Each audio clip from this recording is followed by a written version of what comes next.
Hello, it's Nadine, and I'm here with this week's episode of Life, Health, and the Universe. And today I'm joined by my friend Stevie Smilas. Hey, Stevie.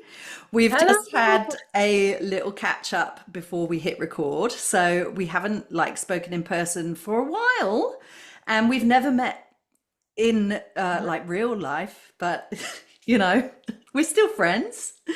So Stevie and I, we met in a business women's network. We were in a small group called a goals group, and we used to meet fortnightly.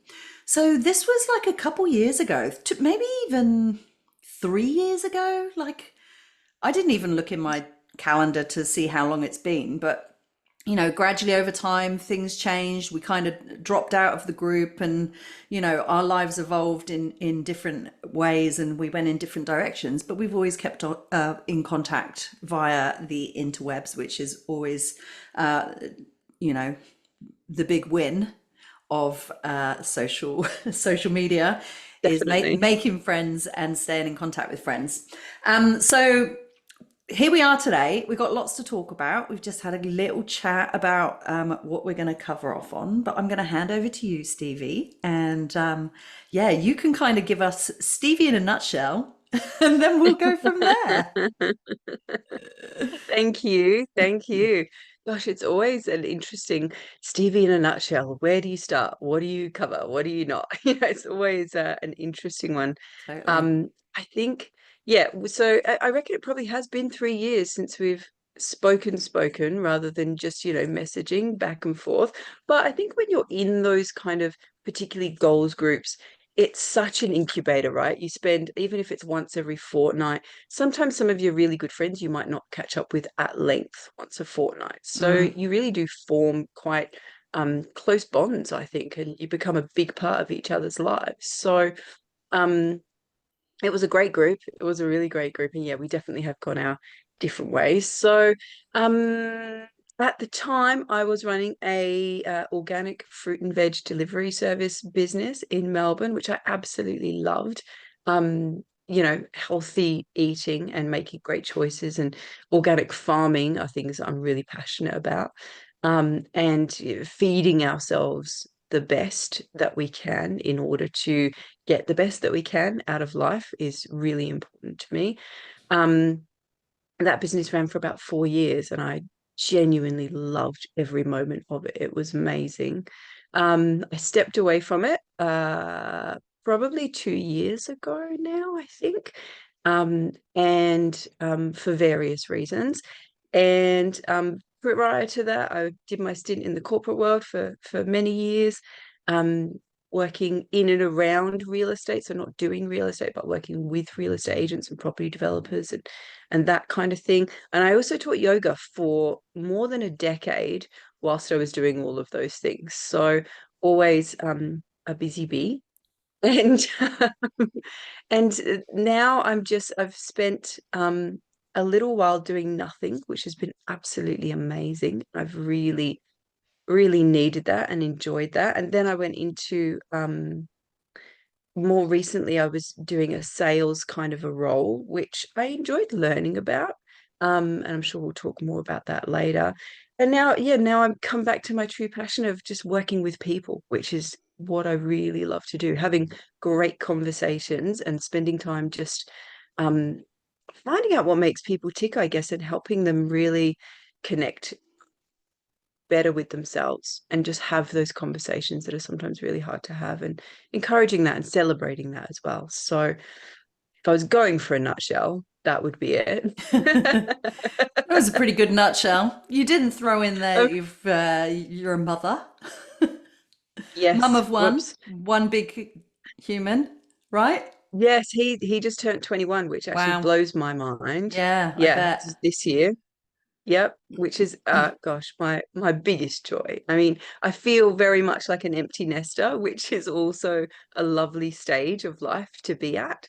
I'm spending some time traveling, and he's spending time traveling as well, which is fantastic to see him kind of.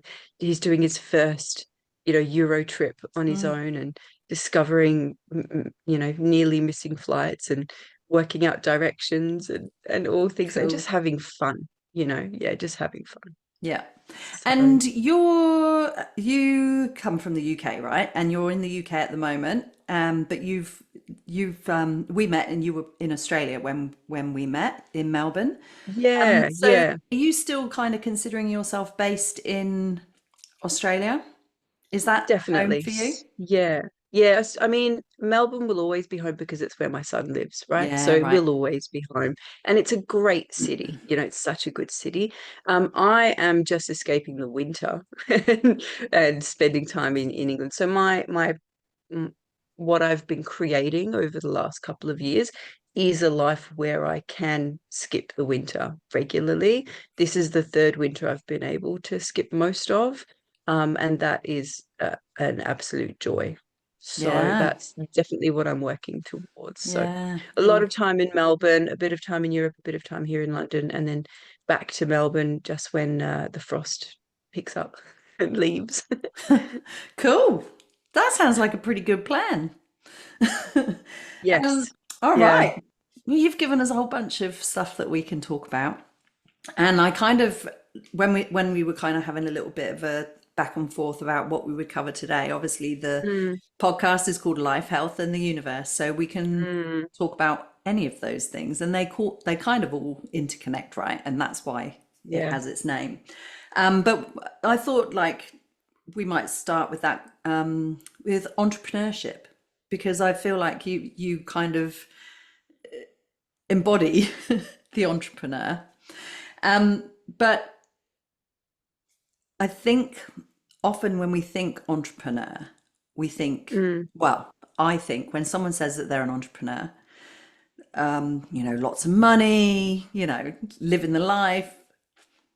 But it's not always like that, right? It can have no, some it's really very big far. fluctuations. Yeah, Would you it's really consider, I far think from that. you consider yourself an entrepreneur, don't you? Yeah, look, I definitely do, and I do because starting and building businesses is one of the things I genuinely love doing. Like I enjoy it so much. I have so much fun putting things together, thinking of ideas. I remember having a conversation with a friend of mine that was in corporate not long ago actually. And he was saying, "Oh, I'd love to leave the corporate world. I just have never had that one idea that, is good enough and is interesting enough for me to like leave and go into it." And I remember just being a little bit confused, and I said, "There's no shortage of good ideas. There's a million good ideas out there. I could give you 5 ideas right now that you could run and start a business with. It's the dedication and it's the actual getting it done, which is the hard part, and committing to a life that is very risky. It's not, Yeah, you're not going to get a paycheck every month, and you have to be okay with that. You have to be okay with high risk, high reward. That's the entrepreneur's life often, and it's the same in the sales world, it's the same in entrepreneur land. And if you need more than that, or if you can't 100% back yourself, then stay in the job, because that's the difference, right? That's the difference. And it doesn't mean that even when you do, I back myself 100%. It doesn't mean I get it right every time. Definitely not. And if I did, then I wouldn't be able to back myself 100%, because it's not actually that I back myself that I will get it right. It's that I back myself that even when I get it wrong, I'll work it out. That's the difference, right? So when you know that whatever happens, you'll work it out, and it will. And also, to be honest, coming around to the universe part of what you're saying, there's a lot of faith, right? You just have to have faith that it will work out exactly the way that it's supposed to. And there's no point fighting against that. That doesn't mean, what a lot of people think that means is that you don't try really hard and you don't fight for it, because what will happen, which is a cop out. And just I'm not sure if I'm allowed to swear, but yeah, you it's can bullshit, swear. really, right? It's a bullshit excuse not to back yourself. So I think you have to be able to 100% back yourself, and you have to be able to 100% still have faith that it will work out exactly the way that it's supposed to. All I can do is my best in everything I have control over. And there's real beauty in that. It's a really peaceful place, even though it can feel like on the outside it can feel like a really stressful place. It's actually a really peaceful, beautiful balance when you get it right. It's interesting, and I just want to kind of highlight that wording about everything will happen is exactly as it's supposed to be. And it's kind of Yeah, like, that's not necessarily what you expected it to be, right? But definitely not. I've been digging into human design and the gene keys over the last couple of years. And one of my gene keys is the gene key of desire, or a gene key 30, and it's desire is the shadow, and Mm, the gift is lightness. And it's like okay. you can desire all of the things that you want, but life's going to give you whatever life's going to give you. And it's almost like it's all already mapped out. Yep. Yep. So, you can desire all you want. But we don't, but Yeah. okay. So I guess But you have to have peace with it as well, you've right? got to There has have to be a peace with certain it. amount of Yeah. peace with it. Yeah. Yeah. It's a real balancing act, isn't it? Because like you're basically putting everything on the line when you're, starting a business, you've got a new idea, Mm, just mm. as you described. And it might not turn out because the universe has No. its, yeah. Yeah. And you've got to kind of trust that, exactly what you said, trust that it's going to give you whatever it needs to give you. Yeah. And I think it always gives you what you need, even if you don't know Mm, that that's what you need, right? Because it might not be, you could put everything into something and it might not work out, but what you learn along the way, like it's not about the working out or the not working out. It's about what you learned along the way, who you became, who you unbecame from who you were before, and it teaches us something. So there's always a lesson to be had. And I know that sounds really like a bit woo-woo, but there's always something for you to learn. And if things don't work out, I genuinely, genuinely believe it is always because there's something better coming. You mm, just haven't quite found it yet, or it's not quite the time for it. So it's like my cousin that I'm staying with here, she's applying for this big thing and it's really, really important. And it's been awesome to watch her go through that. But the conversation is always, if it doesn't work out, it is because there is something so much better coming. And it's not about preparing for failure, because I really don't like that. I don't like when people do that. mm, When Because that's not quite the same thing, right? Like someone said to me the other day, if this doesn't work out, it's not a reflection on you, it's a reflection on, something else, something else. And I was like, stop. We're not preparing for failure, we're mm. preparing for success. And it's important that we notice the difference between the two, right? If it doesn't work out, it's because there is something better coming. And that's a matter of having faith that that will be the Yes, case yes, because you and just can't, moving with it. yeah, because you can't always, well, you can't always picture what that's going to be, right? And what that's going to look No. like. When And you, it's really hard. no, go, go, go. I was just going to say, it's really hard when things are very difficult. Right? When you're in a really difficult place, or when everything feels like it's going wrong, or for example, when people have health issues, it's really Mm, hard to kind of come back to that faith of, you know, there's a reason I am where I am. What do I need to learn here? How do I make peace with this? What am I needing to be present with right now, in an understanding that it will pass? mm, That's yeah, really hard. That's yeah, really hard. yeah, But maybe that's the lesson also, you know? yes. All right. So you talked about your community grocers, Ivanhoe Community Grocers, which is one of the reasons that you were in the goals group that we were in. Yeah. And it was a great little business, hard yakka, but you had Yes. the perfect example of you having a passion for what you were doing, and like continually pushing, like to get it done, perfect it, like Mm, make it mm. work. Can you kind of give us a little, any kind of inklings or examples of the lessons that you learned from that, and like what the experience from like deciding Mm, to not do that anymore, and how that is part of your journey of yeah. improvement, getting something better? Yeah, absolutely. So, um, yeah, I genuinely loved the Veggie Box business. It was awesome. I got to really build something from absolute scratch. And I had friends that were doing a similar business on the other side of town, and I remember seeing them and thinking, gosh, this is a great business, and it would be so great in my community. They were very happy to kind of open their doors and show me what they were doing.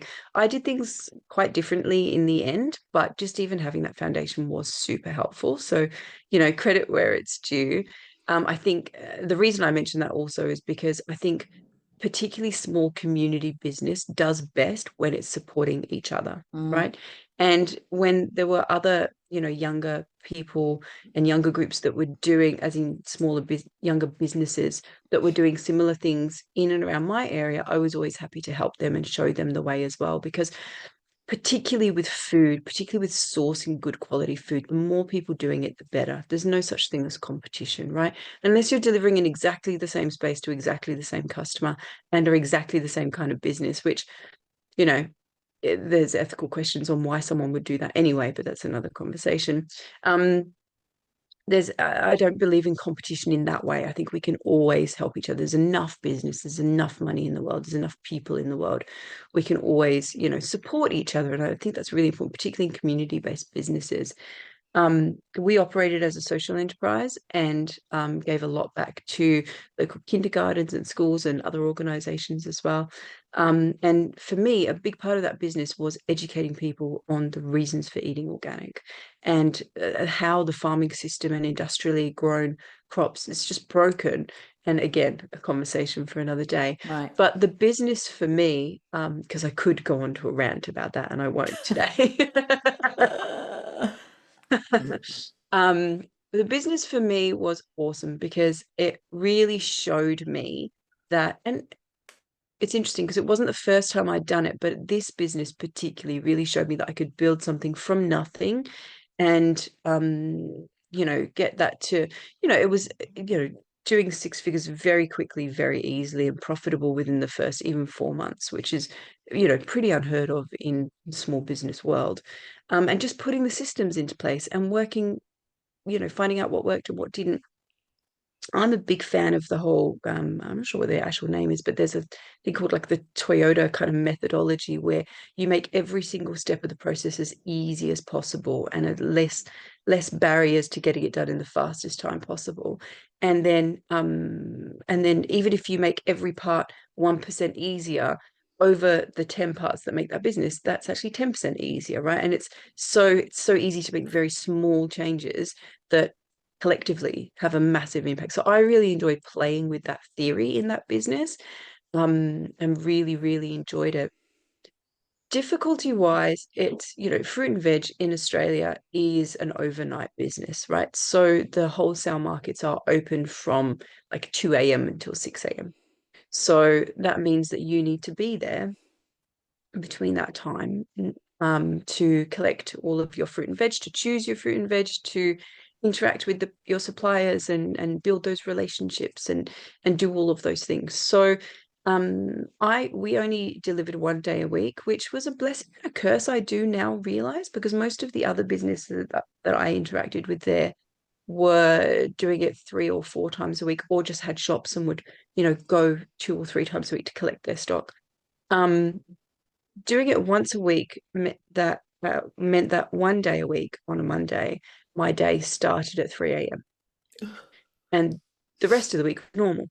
So I think that in hindsight, I understand that actually that was very detrimental to my body and my wellness, because you're basically changing your body clock Mm, once a week, every single week, ongoing. It was like um it was almost like having jet lag jet all lag. the time. Yeah. all the time. And it was very, very detrimental to my sleep. My sleep was never good, to be honest. My whole adult life, I didn't have very good sleep. And during that business, I had to really focus on getting good sleep. So I learned a lot about sleep. I learned a lot about what I needed, about, all the sleep hygiene things, which were fascinating. And although I was having such crazy alternating hours, most of the time, other than the Sunday and the Monday, my sleep was actually really good. It got probably the best it's ever been in my whole adult life.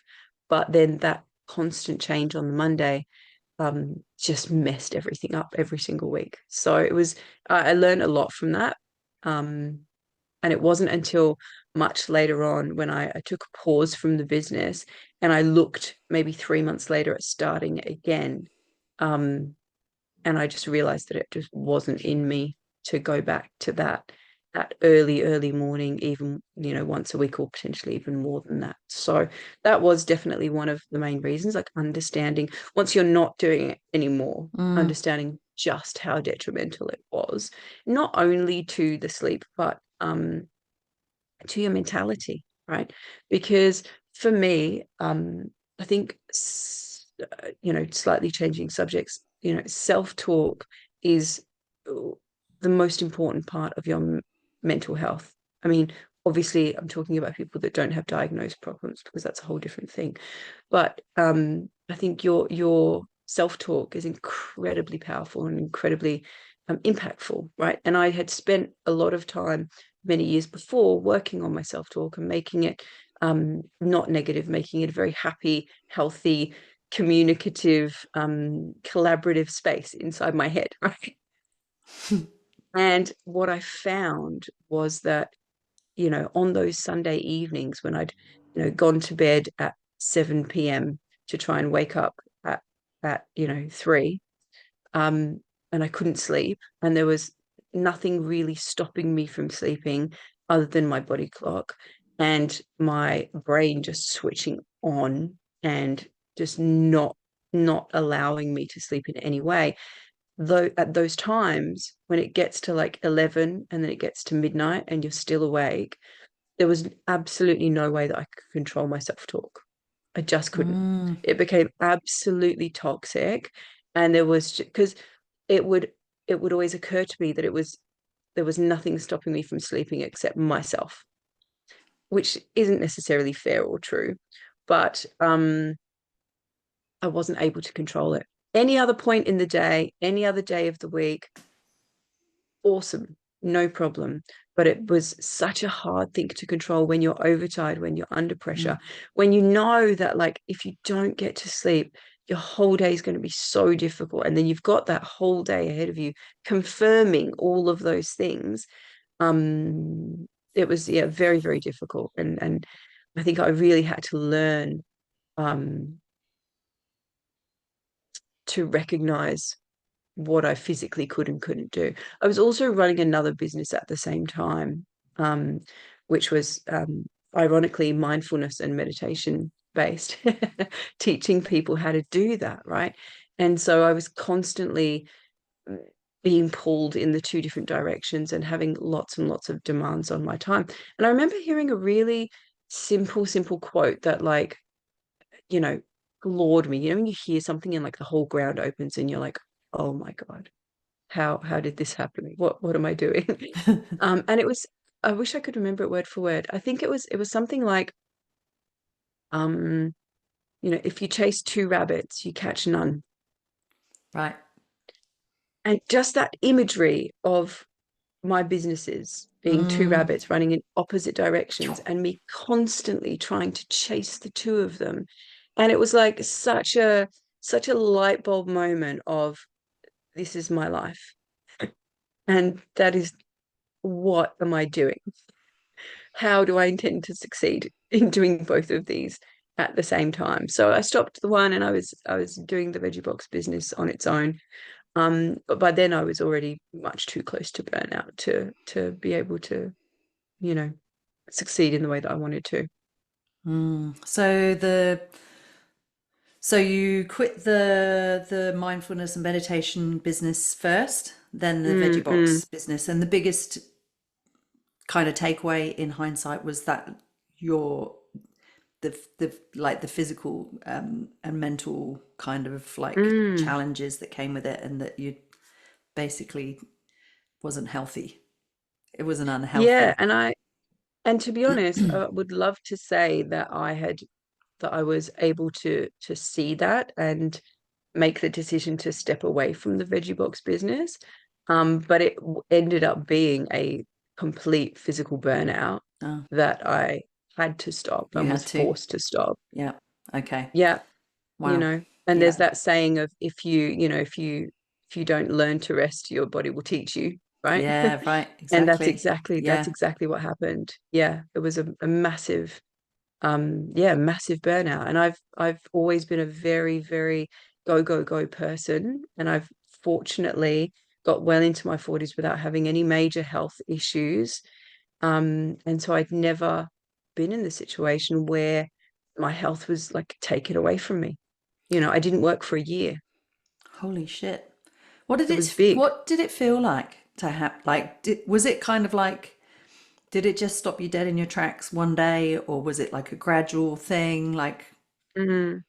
It was a few really stressful events that happened kind of all at the same time. okay. And then the final thing that kind of tipped it all over the edge was I went to Queensland and to do some work, and I got bitten by a tick, Oh, and I had a really adverse reaction to it, really bad vertigo, which I've never had before in my life. And then um, when I came back to Melbourne, I was doing some other work and I had another like really stressful event, which was unexpected. And after that, my body just literally gave up. wow. Like I felt like I was stoned the entire time. And I had no like complete brain fog, tired, muscle aches. Like I couldn't do anything. I felt like I had a some kind of virus or something, and the doctors were like, "Nope, there's nothing wrong with you." And I just had no energy, absolutely no energy. Since then, I've learned a lot about exactly what happened, and in hindsight, I know that sometimes when you have prolonged exposure to stress, which my body did through the not sleeping and the constantly changing body clocks, and then sudden big amounts of stress or stressful events that raise your cortisol level quite drastically. What can happen is that as a defense mechanism, your brain cuts all communication to your adrenal glands because Ah, your adrenal glands are creating so much cortisol that your brain is like, this is not healthy, mm, and we need to protect you from the adrenal glands, which are not working properly. So it cuts all communication. So now I know that that's what happened. So that meant that my adrenal glands were not functioning properly. They were, adrenal it's called fatigue. adrenal dysfunction. Yep. Yeah.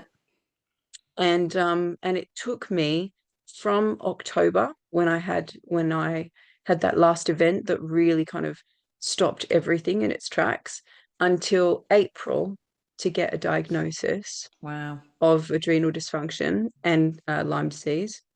And then I had to move through a process of just massive amounts of rest and being okay with that and acceptance in what I could and couldn't do, and lots and lots of supplements and lots of really good food. And being a caffeine, I could not even abide in any way, shape, or form. That whole wired and tired feeling Mm, was constant, even without caffeine, you know, yeah. lots of adaptogens, which made a massive difference, and some really good healthcare. Um, Integrative health people who know their stuff and are interested.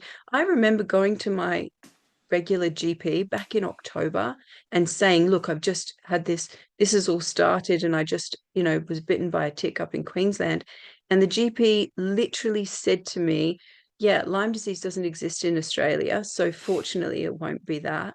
Um, but we can test for some other things.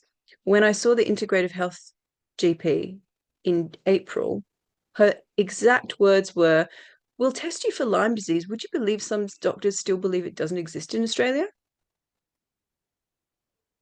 Yeah, I've Wow. heard that too.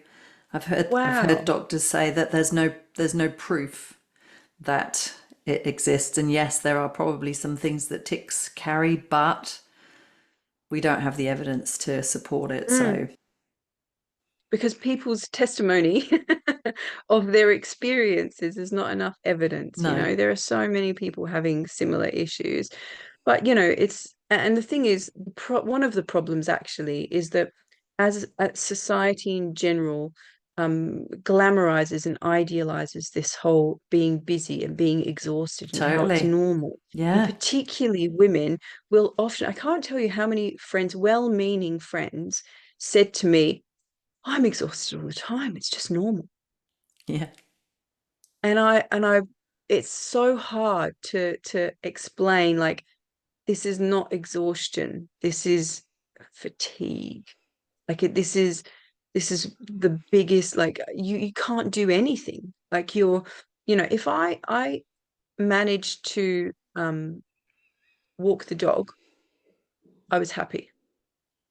That Wow. was one thing that I could do. I was like, I'll get out every day to walk the dog. If I managed to do something else as well, like get to the supermarket and back, or get to the post office or whatever, that was an absolute win. Have you still got Lyme's disease? Can you No. get rid of it?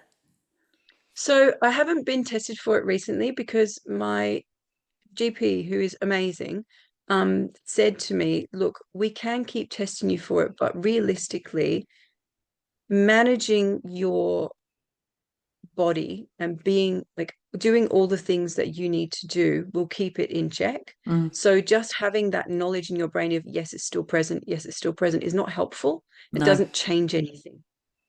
So there's no point." And actually, that's really true, right? It's really, really true. It's a great way to look at it. So there's not really any need. Like, if I know that there's a lot of things that I've done to kind of fix the problem as such. And a lot of it is, as I said, supplements, eating really good food, resting enough. And also I had a whole thing of IV therapy, which is not cheap, but absolutely Worth made it. the final difference. Um, to give you a bit of context, from October, when I got really sick, until August, I probably managed to get myself back to about 60% of my normal, right? Through very, very stringent um, rest, supplements, food, all of those things. I got back to about 60% normal. And then I did the IV therapy. It's called the NAD protocol. Oh yeah. Highly recommend it for people that do have particularly autoimmune problems. Mm, Um, Over 10 days, you do 5 treatments over 10 days, I was back to 100%. wow. Does it make you feel a bit Unbelievable. vomity while you're having it done with NAD? I thought It's I've heard, awful. yeah, It's absolutely pretty awful when you're having intense. it done. Yeah. Yeah, very intense, Like very no, intense, you get quite a lot of nausea or very nauseous. You know what it's like? It's like, when you have a really bad flu and all of your joints and your muscles ache. mm. It's like that. It's like the worst flu you've ever had, but you're in the middle of the ocean on a really stormy day and being thrown around. That's what it's like. That is the best Oh, description I but can it's give you worth for having it. NAD therapy. But the moment it stops, it's gone. Like, there's no Right. hangover. The moment the infusion stops, the feeling stops as well. Amazing. Like, even if you need to get up and go to the bathroom mid-treatment, I would end up always doing that just to get a bit of a Bit of break. break. It stops the moment it's not going into your vein anymore. It's Wow. quite bizarre, quite bizarre. Yeah. Mm. And so I've had been having I have subsequent treatments every now and then, probably every couple of months. And that has made all the difference. Like, and the thing is, yes, it is expensive, but if it brings you back to being able to earn, which I wasn't previously, Mm. then for me it was worth worth every dime. And also, as I said, it really taught me about self-care. Like I remember going to see my osteopath back when I was running the veggie box business and the other business, and he was kept saying to me, "Look, your stress levels are just way too high, way too high." And I kept arguing with him and saying, "Look, the thing is, I've had lots of stressful times in my life. I don't feel particularly stressed right now. So I'm not sure that I agree with you." And I remember him just looking me dead in the eyes and saying, "I understand you believe that, but your body is not saying that." And I didn't listen, And you and I burnt probably out. didn't feel it if your adrenals weren't I working didn't. properly. You're not getting I that didn't kind of because, heightened yeah, well, I didn't stress because feeling, I guess. my baseline was already way higher. Mm, So the baseline I was going off was significantly stressed, but it was my baseline. yeah, So, do you know what I mean? It didn't feel stressed to me, yeah. but compared to someone else, it was very, very stressed. Mm, Yeah, wow. yeah. So was that like that whole experience? Like you obviously didn't have much of a choice. Body was No, like, the end, I'm done. not doing Exactly. not doing Yeah, anything else. Thank you very much. You're not listening, so I'm taking some serious action. absolutely. Big wake up call. Huge. So part of your current living summer to summer, Mm. is that because of that experience? Is did you get like a bit of a, have you had a bit of a kind of like, fuck it, life's too short, I need to do the things that I want to do since that happened? Like, Yes and no. I think previously when I ran the mindfulness and the meditation business, a big part of that was helping people to go through a process of um, evaluating how happy they were in their lives and how much fulfillment they had, right? mm, And really getting people to think about what was actually important to them intrinsically and what they wanted to achieve, as opposed to what like society or mm, family or anyone else expected them to achieve. And so that's always been really important to me.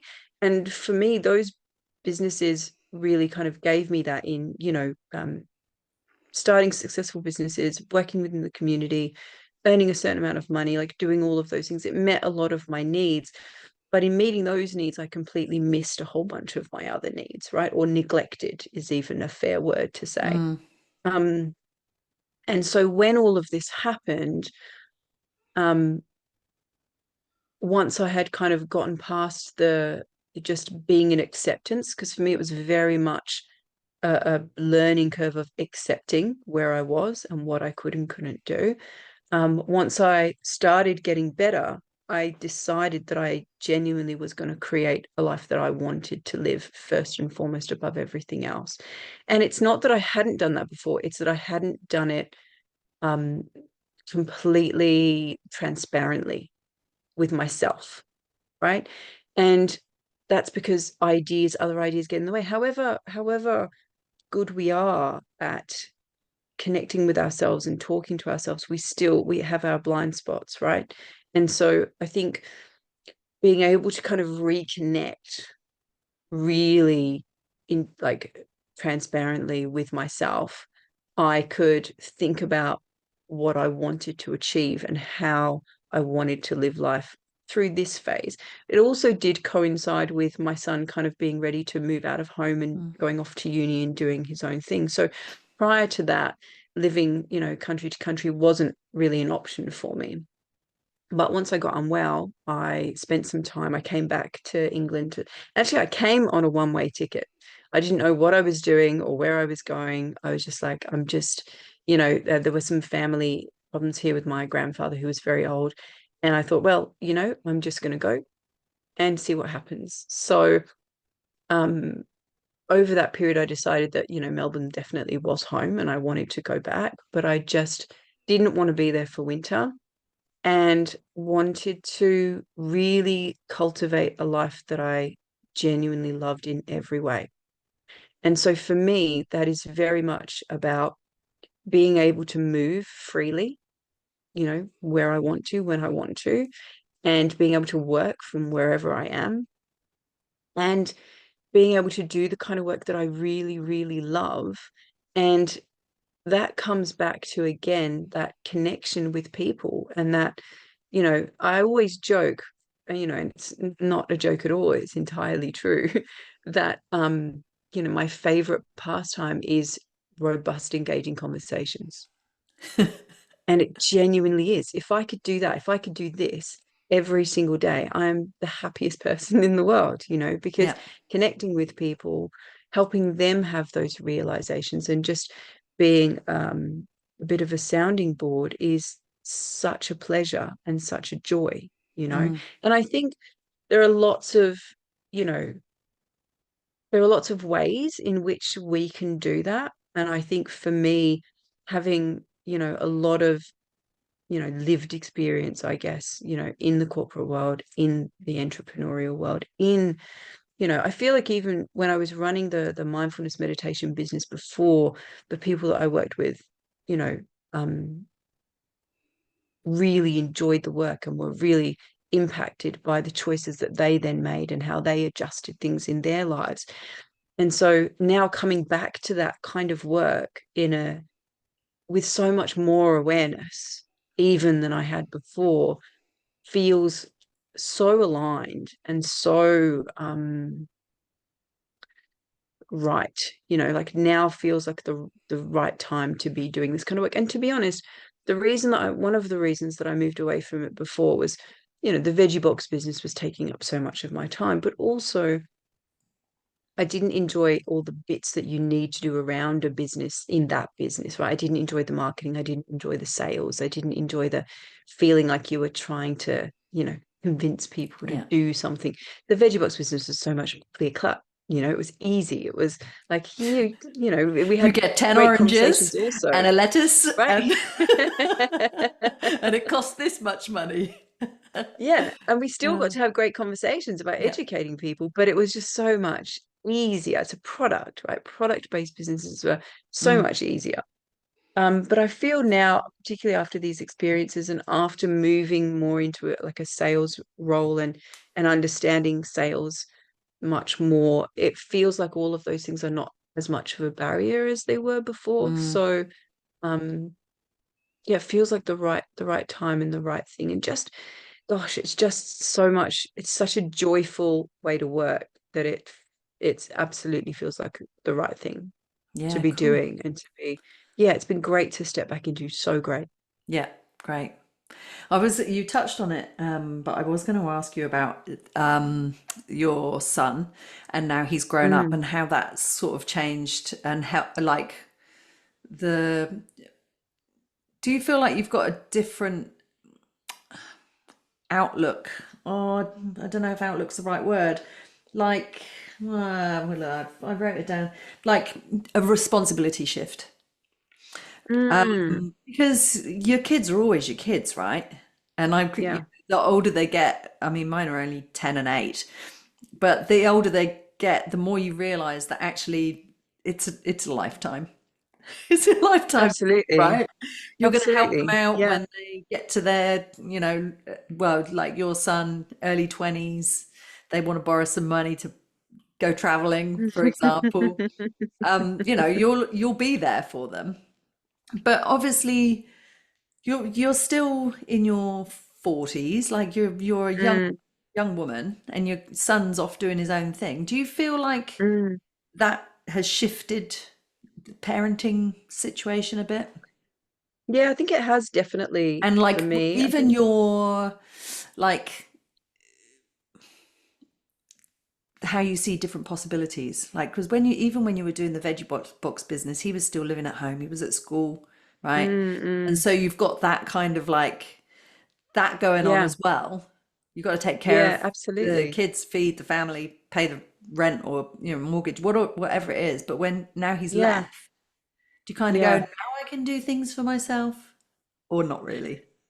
There's definitely an aspect of that, 100%. I think for me, like I married and had him quite young. So I always had in my mind that, I didn't really have my 20s to kind of travel as much as Mm, I wanted to. I was fortunate that I had done some travel, but certainly not as much as I would have wanted. And yeah, my 20s was spent, raising him and being married, and then my 30s was spent, not being married anymore, but still raising him and having all of those responsibilities. Um and so I always kind of had in my mind that I would have my 40s to kind of do a little bit more and enjoy and be free and um have less responsibility. Mm, Absolutely. And I think, it's a little bit like when people have babies and things are so full on and they take so much of your time and there's so much responsibility, and you always say it gets easier, it gets easier. The thing is, it just keeps getting easier, right? Until they're teenagers and it's not so easy again. But then it gets easier again once they come out of that. So I think there's definitely, it meant for me that there were different possibilities that I could do the shifting summers thing. mm, Certainly when, like, as a single parent, that's just not going to be an option. Potentially there are ways that it could be, but it certainly wasn't an option that I was able to choose. But also there is, it is a lifetime job. mm, They are always going to want your input, and then there is, for me, certainly a certain amount of guilt associated with, particularly while I was sick. He was living elsewhere and I wasn't able to kind of provide that family home for him in the same way, which, sits with you, even if want to kind of shake it off, and that there's no expectation and they're an adult technically and can, be doing their own thing. Um, you still want to be able to, provide that family home and be, a really stable resource, I guess, for them. But I think also it, in our situation, particularly me being quite unwell, really actually gave my son the opportunity to um, kind of step up almost in a way and support me for the first time it was the first time he'd had to do anything like that. And that was obviously not planned and unexpected, but it was really beautiful to see. It was all of a sudden he was checking in on me and, being like, how are you, mum?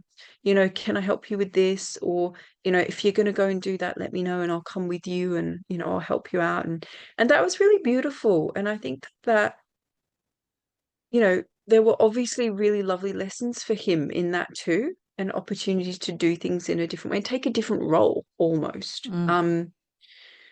Which, yeah, again, it's not something you plan, but it certainly is um, positive in a way for Yeah. him, to have that lesson, I guess. So, yeah, and that's the reason that, as I said before, Melbourne will always be home, because he'll always be there. And unless he isn't, and then Unless things he might be isn't, different unless again. he's traveling around Europe. Unless he's traveling or doing the same as me. Potentially I am providing an example of how he can do things differently. There Yeah. are always, who knows the impact that my choices have. Mm, Hopefully they're positive, and that's all you can hope for. I think if you've genuinely got good intentions, like, that's all you can really hope for. You just keep doing your own thing, and it is, as I said, it's a very different level of responsibility now. But I'm very fortunate. I have a fantastic relationship with my son. He really does. We have great conversations, and he does, often come to me with, the big life troubles, and oh, we have big long conversations about it, and that's a real blessing for me. yeah. That feels absolutely amazing to be in that That position he's as able to as that talk to kind you of about it. guide. Yeah. Yeah. Yeah, that's lovely. Oh, I can only hope that I have the same experience with my babes. So you mentioned your new venture, but we Mm, didn't go into any detail about it. Before, we obviously want to get that word out. But before we do, I feel like I saw something on your socials when you were talking about like divine timing or something. And mm. did you get fired from did you get fired from your job or lose your Yes, job? And how you I saw did. that as a blessing I was or an absolutely a absolute blessing. It sign was that it such was a blessing. time to do something new. So I in my last corporate job many years ago, I knew I'd had like 3 jobs in a row that had not worked out very unexpectedly for different reasons. And I had the very clear understanding that this would continue to happen until I decided to work for myself. I knew that.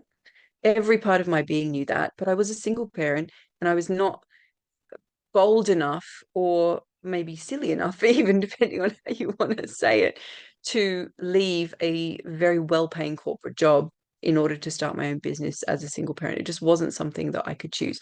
Then I was made redundant, which was amazing. And I was able to start my business and jumped into the veggie box thing. Fast forward to many years later, having worked for myself for a long time and then taken a big break from not doing anything. When I looked at what my options were ongoing, it occurred to me that perhaps just working for someone else and getting a paycheck was the next step for me for a little while. And so I did that with one business. It didn't really work out the way I wanted it to. I chose to leave at one. There wasn't quite an alignment with the business. And then I went into another role, and my again intuition absolutely said this is not the role. Do not take this role. I even when they offered me a second interview, I actually said no. I don't want a second interview. This is not the right role for me. And then they talked me into it, and I went for the second interview. And then I just decided I was going to be really harsh and abrasive and ask all of the questions that I wanted to, and really put them on the spot and interview them, which I did. And they really wanted me to work for them. And I didn't have a job and I was feeling a bit of pressure. And I thought, you know what? I'm just going to take it and see what happens. Another lesson in always listening to intuition. Yep. Anyway, it wasn't a nice experience, let's say that. And then I very unceremoniously got fired, which You're fired. which was like, oh wow, okay. Yeah. And to be fair, it was a sales role. And in sales, if you don't get the sales, you don't have a role. It's Yeah, that right. simple. Yeah. But there was no support and various things wrong with the way that they were doing business and the way that I was able to learn and be supported. That's what I'll say. Um, and so then, yeah, it was made very clear to me that I wouldn't have a job at the end of the month. And I thought, wow, okay, where do I go from here? And I thought, you know what? It's the same lesson Yeah. from more than a decade ago. You're just not built for working for someone else. You have to do your own thing because,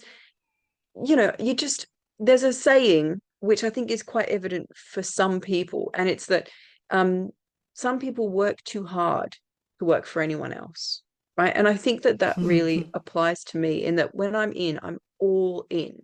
And I genuinely enjoy the build, right? Building of a business, crafting it the way that you want to, really enjoying that whole process, and also having that freedom to make the final decisions.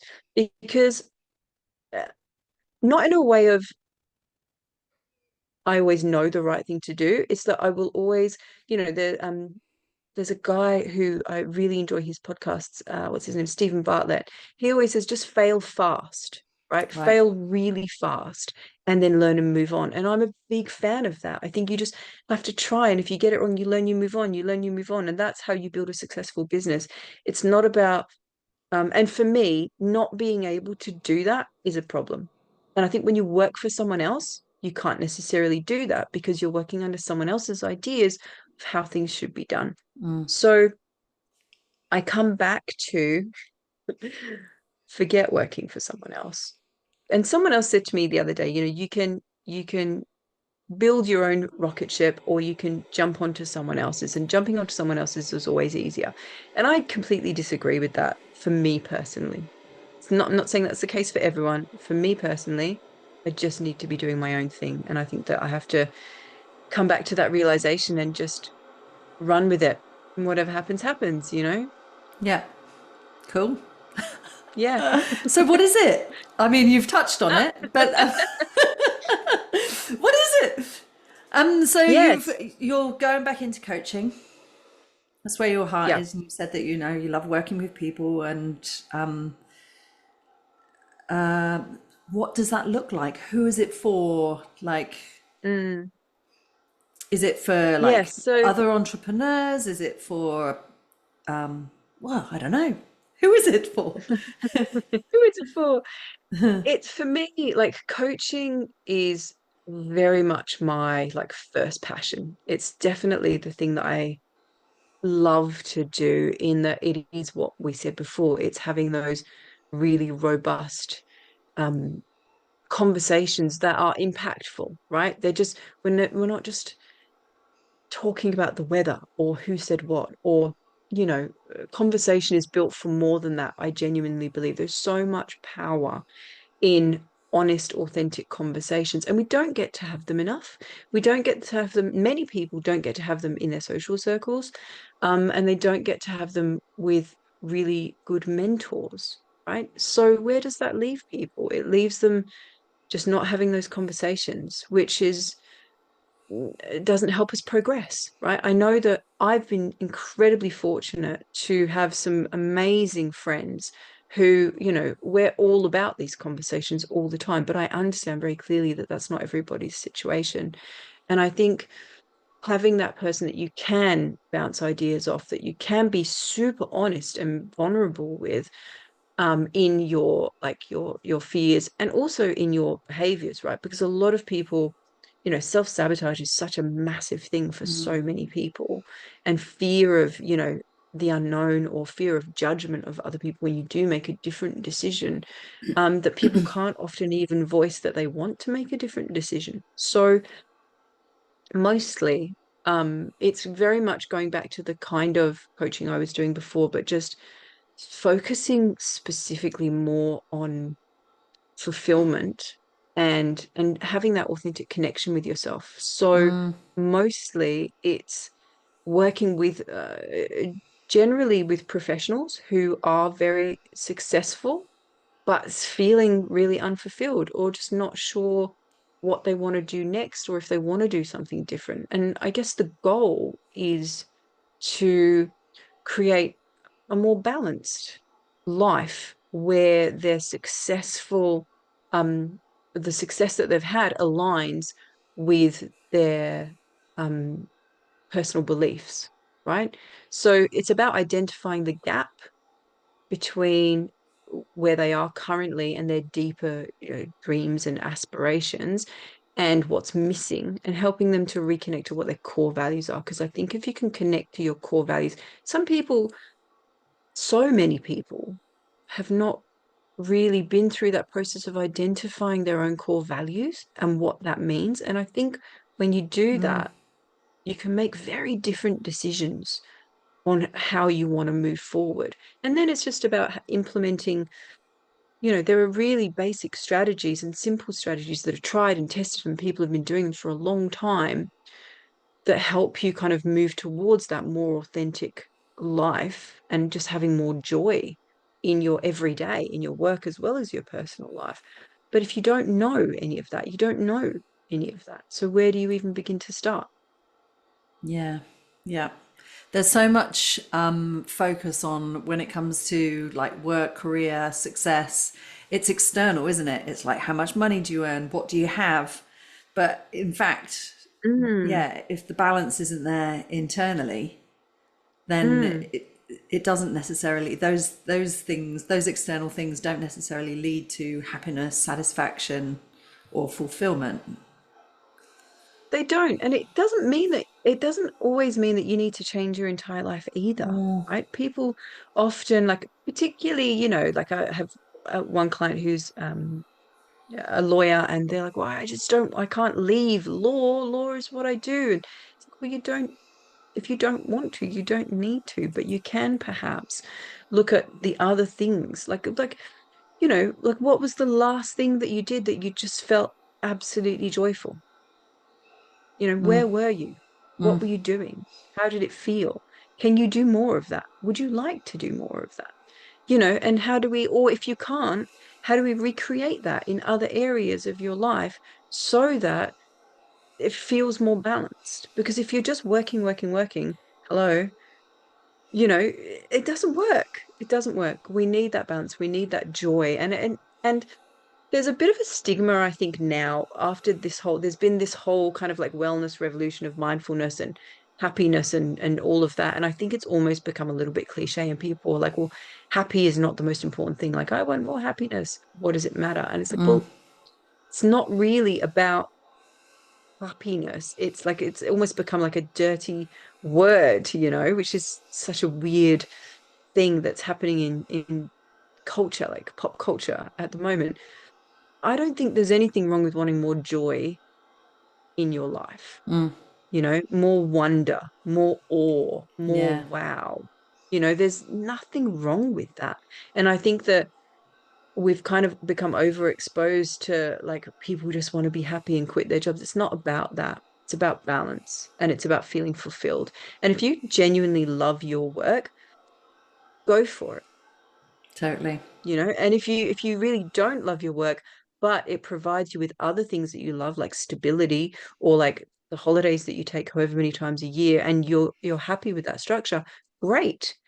No one's saying you have to change that, but let's look at how we bring more joy into every day so that you feel more fulfilled. Mm, That's what it's about. Fulfillment is much more important than happiness, in my opinion. And I think that that's where the focus needs to be more. And again, even more important than that is the connection to your authentic self and mm, those core values and what makes the difference to you personally, because that's different to anyone else in the world. And that's what we need to focus on. mm. Wow, that's a whole nother conversation as well, isn't it? I'm gonna have to So get many you back on. conversations. Yeah, that whole idea of authenticity and like going back to the human design stuff that I've been following in Mm, that are we living our true selves? Like, are we living our yes. design, or are we living what other people expect of us? And like really trying to figure that stuff out can be quite quite a mission because it's all entangled, Absolutely. isn't it? And I think there's a lot to do with, unlearning, Yes, because yeah. so often we have particular patterns that we've just had for a very long Mm, time. And I think when you question them, you get to learn a lot more about why we do things and why we don't. And it's not to say that we're moving towards like a therapy type thing, because we're absolutely not. This is mm, entirely different, and that's a very different ball game. But it's more of a understanding our behavior and our predisposition to certain behaviors and whether they actually serve us or whether they don't, yeah, right? yeah. So if you can work that out, then you can come back to, again, core values is so, so important. And even just Mm, going through an exercise of what is really important to me. What are the things that I'm always looking for? What makes me, what lights me up? What makes me feel safe and secure? What do I need as opposed to what do I want? Those are really interesting conversations, right? And yeah. just being able to have them. And the thing about coaching is that it doesn't mean that it, people often will think that you just have the answers for them, and you don't, right? I don't have the answers. What I have is potentially better questions. Mm, yeah. And that's the difference. Asking yourself really good quality questions is, and then the responsibility of being really like radically honest with the answers. That's the discipline. Because it's very easy, and probably 90% of the population will just do that. Oh, I'm fine. It's no problem. I don't really, you know, think that's a problem. Or, you know, my parents did it like that, so I'll do it like that too, and it's fine. Come on. If you want different, do different. It's that simple. Yeah. So it's not hard actually. It's just having the right framework. Mm, yeah. It sounds good, like good stuff.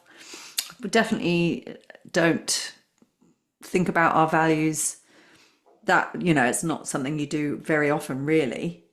No. And probably when you get into it, you probably look at your values and go, are they actually my values?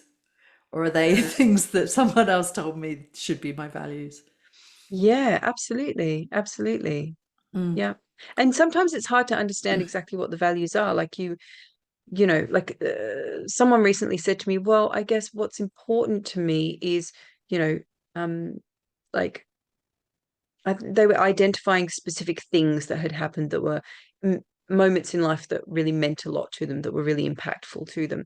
And once we looked at each of those, like 3 events, I think, um, they couldn't identify their values, right? But I said, well, if you're looking at this, like that clearly shows that your like connection is really important to you, Mm, right? That family is really important to you, because these are the things that matter. These are the events, like when you think the most impactful events of my life positively, and people come up with these different events, you can pick out of that what the important values right, are.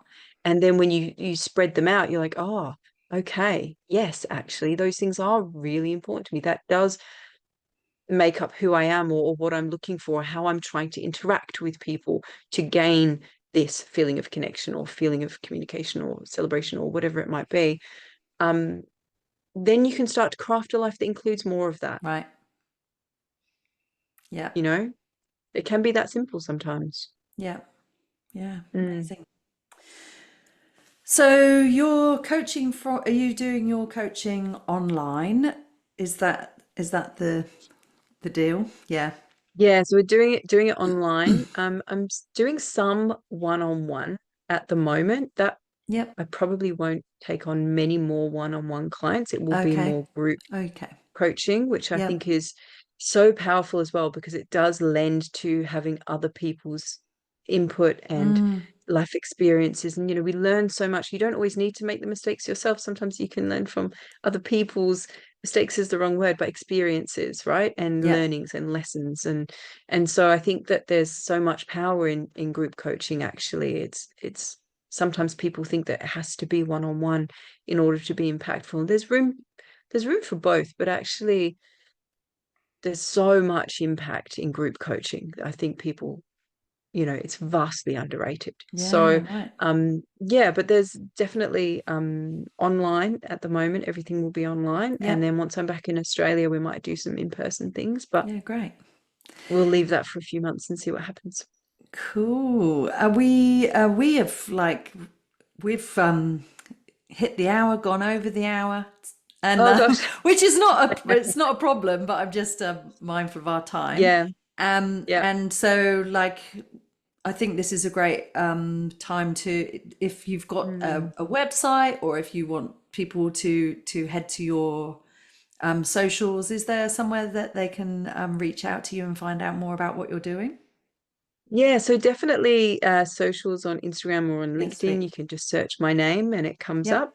And the website is the same. It is just a landing page at the moment. So, but Okay. again, just steviesmilas.com. Cool. And I'm sure you can add a link or Yeah, something we'll if put all of the that's links easy. in, and Mm, I'm just creating a website at the moment, and it's got a guest directory in it. So we'll get you to put your okay. info in there as well, so that people can access Thank you through the you. website. That's lifehealththeuniverse.podcastpage.io. Cool. Awesome. Thank you so much. It's been really great to have you come on the show. Yeah. Tell us all So of the good to catch up things. Yeah, it's properly. great. Yeah. It's really good. Thank you so much for joining us. I wish you the best of luck with this phase of your life. Yeah, thank you. And thank you for asking great questions as Oh, well throughout the podcast. you're It's been welcome. lovely to chat and Yeah, really it's catch been up great to properly. catch Thank up. you. Take care. Yep. See you soon. Thanks, Stevie. Bye.